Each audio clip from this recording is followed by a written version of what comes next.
FC Barcelona have been defeated by Monaco 3-0 at our home. We did not expect this defeat. In my opinion, it was an embarrassing defeat, but it is not the end of the world. I think that there's a lot of pessimism, a lot of toxic energy going on around social media, especially the energy surrounding Barcelona. All of that negative energy is very unnecessary. Of course, Barcelona are going to be going through some trial and error. Did we expect for Barcelona to lose in this way? No, we did not even expect for Barcelona to lose in general, but we lost, and we lost 3-0. Fun fact, one of the players that did score against Barcelona is named Camara, and Camara was at one point about 2 months ago linked with the club. Barcelona did see Camara as a alternative to reinforce the midfield, and now fast forward 2 months later, now he is showcasing why he can be a great addition to the club because of his versatility, because of the way that he does dribble, the way that he does score, his positioning, his long balls. It is so pleasant to see. But times have changed. 6 weeks have made Barcelona evolve a lot, and now we're just focused on Casado, Marc Bernal, and Dani Olmo, who have been new inclusions to our midfield. So forget about Barcelona maybe signing this player. It's not going to happen, but I just wanted to put that out there. But it's a shame, right? Because Barcelona did host this game. They made this trophy, and we lost to Monaco 3-0, a team that does play in the Farmers League. Like, dude, are you kidding me? We fielded a starting 11 of Marc-Andre ter Stegen, Alejandro Balde, Inigo Martinez, Andreas Christensen, and Jules Koundé in our back line, with our double pivot being Casado and Bernal. Our attacking four was Rafinha, who played on the left, Pablo Torre, who played as the 10, Pau Victor played on the right wing, and we had Lewandowski as the striker. And when this game did start, I'm not even going to lie to you guys. In the first 10 minutes, I knew that it was over because for some reason, the energy was just not there. We did not look dynamic. Our passes were a little slow sometimes. Sometimes we did force ourselves to be vertical with the ball, and we did not even set ourselves up in the first place, which is what led towards Monaco always regaining back the ball. And I'm like, okay, if this is going to be the way that we are going to be approaching this match, then we are for sure going to suffer against Monaco. I never predicted for us to lose 3-0, but I did predict that we were going to suffer. It did not look good, and Monaco saw a lot of chances early in the game with Embolo, Balogun, Camara going through the midfield. Inigo Martinez and Andreas Christensen looked a little lost. Now, side note, this defensive line of Balde, Inigo Martinez, Christensen, and Koundé, we're never ever going to see this backline together ever again for the rest of history. It's just not going to happen. We only fielded this defensive line only because we have been missing so many players like Kubarsi, like Ronald Araujo, and so forth. So thank God this defensive line will never ever be assembled again. But overall, it's just that the fact that Monaco found it so easy to get through the middle, I'm like, where is our defense? Where is the basic defensive qualities that we do possess? Like, all of that just went out the window. This has to be, ladies and gentlemen, a fluke. It is just a game where we were just very unlucky and we were just not 100% focused. The league starts very soon, and so let's get over this whole defeat, right? Because I don't want to reassess this game and think about how bad we could be. No, let's just move forward from this match. It's a fluke, and we have the league starting soon this Saturday against Valencia. And I'm pretty sure Hansi Flick will field a stronger starting 11 compared to what we saw tonight. Like, to see Pablo Torre starting, like, yes, it was pleasant to see. He did deserve it because of the preseason that he had, but still, we were supposed to have Gundogan starting over Pablo Torre. I mean, like, we're playing against Monaco in front of our Barcelona fans. It is our fans, our supporters, the people who paid to be there. Like, put your best 11 there. Put Gundogan over Pablo Torre. Put Lamine Yamal on the right wing position. And here is going to be another thing that does scare me just a little. Because Barcelona were suffering so much, we knew we had to make changes in the second half, right? Because before I even get into the second half, as a matter of fact, I just want to shout out one player that played amazing in the first half, and that was Marc Bernal. Marc Bernal had an immense first half, a great 45 minutes. He was excellent defensively. He was known for always speeding up the plays through his passing and mobility. There is no other player right now that Barcelona have that can do what Bernal has done, and that's a little scary because Bernal is only 17 years old or 18 years old. We need other players that can do that. Every time he had the ball, it only took about 1 to 2 seconds for him to release it, and he always found a great outlet which forwarded Barcelona's attack always. So Marc Bernal for sure will be a player that is going to be counted on, but he should not be the only one that should be counted on. We should have other options. Could this potentially be a problem that we have ignored through the summer only because we spent 60 million euros on Dani Olmo and not signing a real pivot? We'll see, because we do not know if Frankie and Gavi are going to show up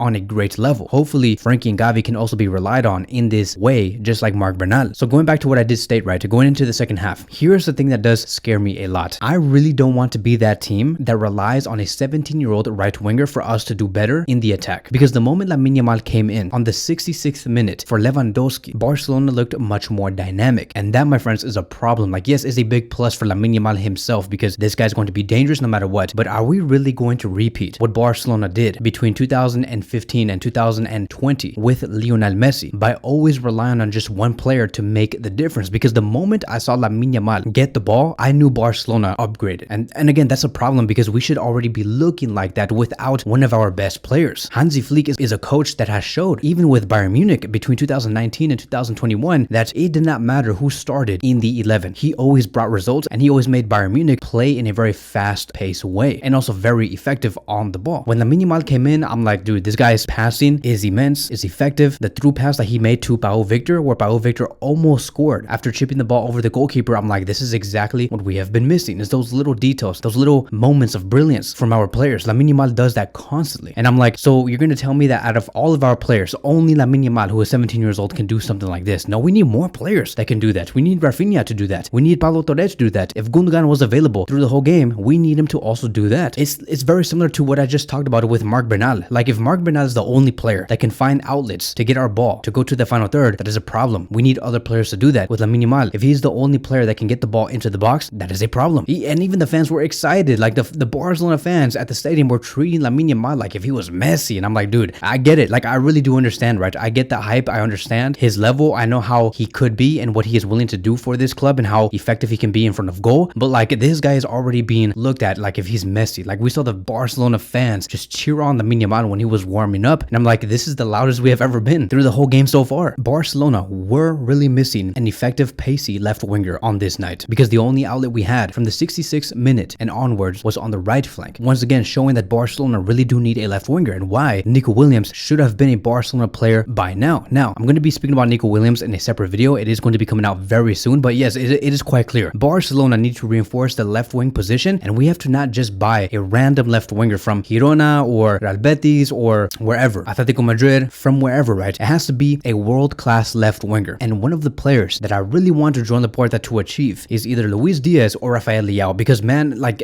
we are missing a lot of effectiveness on the left wing. And who are you going to name right now, right? Like, I'm having this conversation with you guys, the people who are listening to me right now, who are you going to name me right now that can play on the left wing, that can bring in what Nico or Leao or Luis Diaz can? There is nobody, like not a single player. We are so stacked in the midfield, with Dani Olmo being our brand new player, with Pedri, with Gavi, with Gundogan, Casado, Marc Bernal, but we have no players on the left flank, none. And so for sure, Barcelona's job is not done. It is not done. You cannot tell me, like, when I heard Joan Laporta state in the middle of the game that he told a fan that he's happy and content with the players that he does have right now. Like, a fan was asking him, are we going to be signing Nico Williams? And Laporta was like, I'm happy with the squad that we do have today. Like, no, I know you're not happy. I know that you know that this team is missing a player, and that is a left winger. So we can have threats on both sides. I know that we can go through La Masia, find a left winger. I understand that, but we do need results now. Like now. Like, this season coming up, we're competing for 3 to 4 different trophies. Hansi Flick's first season has to be a big bang and has to be an upgrade to what Xavi Hernandez did in the previous season in terms of points in the league, the amount of trophies. You're going to tell me that it is okay for Hansi Flick to not win any trophies this year only because it is his first year? No, the reason why Joan Laporta hired him is to improve the squad. Otherwise, what was the whole point of sacking Xavi Hernandez in the first place? So